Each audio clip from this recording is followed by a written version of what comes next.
భాషలు అడిగి చెప్పిన ఎవరంటే మా భాషలో దర్వాజా తీమన్నాడు పోలీసు తీమంటే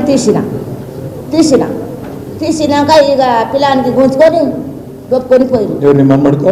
నా కొడుకు పెద్ద కొడుకు చచ్చిపోయినాడు సార్. పెద్ద కొడుకు చిన్న కొడుకు ఉన్నాడు. ఎక్కడున్నాడో తెలుసా ఆయన కొడుకు? ఎవరు? నీ కొడుకు ఏ జైల్లో ఉన్నాడు? ఇప్పుడు ఏడా వేసినారా సార్ అంటే అనేది అప్పుడు కానీ ఇప్పుడు ఏడా 3 దినాలే. ఏ పేరు కొడుకు పేరు? భాష్య నాయక్. ఒక్క మాట చెప్పమ్మా, సోనమ్మ కదా, వాస్య నాయక్ కానీ నీకు కానీ భాష్య నాయక్ కానీ మీకు కానీ మేము మా పార్టీలో లేకపోతే ఇంకోటి రెచ్చగొట్టి పైసలు ఇచ్చి మీతో లొల్లి చేయించినామా? పైసలు ఇచ్చి అధికారులను చంపమని చెప్పినామా మేమేమన్నా? మీరు మీకు ఎందుకు నిరసన చెప్పారు? ఎందుకు కొట్లాడారు మీరు? మీ భూమి పోతుందనే కదా. వచ్చే ఇట్లా మాకు చేసినాడు వీడు వచ్చే అది ఓటు వేసిన నెలాకే ఇది ఇట్లా అయింది చూడు. ఓటు వేసిన నెలకేచ్చే నెలాకే ఒక్కనాడు ఏ దాడతాం అన్నం లేదు మాకు. ఏడుచుకుంటా తుడుచుకుంటానే ఉన్నాం మేము. అర్థమైంది అమ్మ, నువ్వు మాట్లాడుతావు. అదే జరుగుతున్నది. ఏం పేరు? దగ్గర పెట్టు.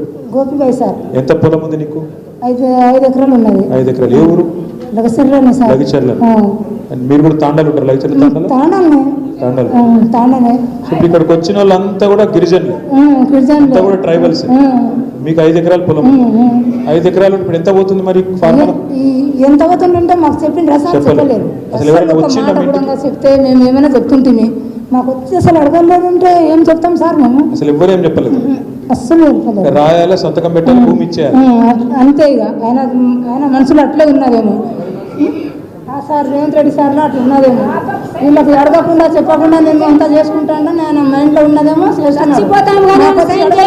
పొలం ఉన్నది అంటే నాకు ఇస్తారా లేదా? మీ పొలం మేము అడుగుతున్నాము అంటే అడుగుతా కదా సార్ మేము ఇచ్చేది.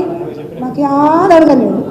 కొత్తగా పాలన వస్తుంది అంటే మా పిల్లల ఫోన్లో వస్తే మా వాళ్ళందరూ తెలుసుకొని అప్పటి నుంచి దండం పెట్టింది. ఫోన్లలో వస్తే తెలిసింది తప్ప అధికారులు రాలేదు, ఎవరు రాలేదు.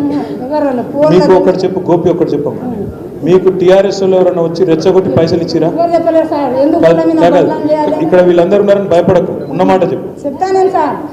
టీఆర్ఎస్ వాళ్ళు వచ్చి మాకు దాడి చేయండి, మేము డబ్బులు ఇస్తాము, వాళ్ళ కొట్లాట పెట్టుంటే మాకు ఎందుకు చెప్తారు? మరి ఎందుకు నిరసన చేసిరు మీరు?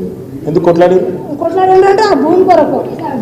మా భూమి పోతుంది అంటే మేము కొట్లాడినాం. దాంతో కోపం వచ్చింది, కొట్లాడినాం. మా భూమి పోతున్నది. ఇప్పుడు ఎవరైనా సారు జానాడు భూమి పోతే మనసు చంపుకుంటుండారు. మేము ఎందుకు విడిచిపెడతాము? మేము ఇయ్యాము. మాకు చంపి ఆడ ఊర్లో పాతితో కూడా మేము ఇస్తామని అంటున్నాం.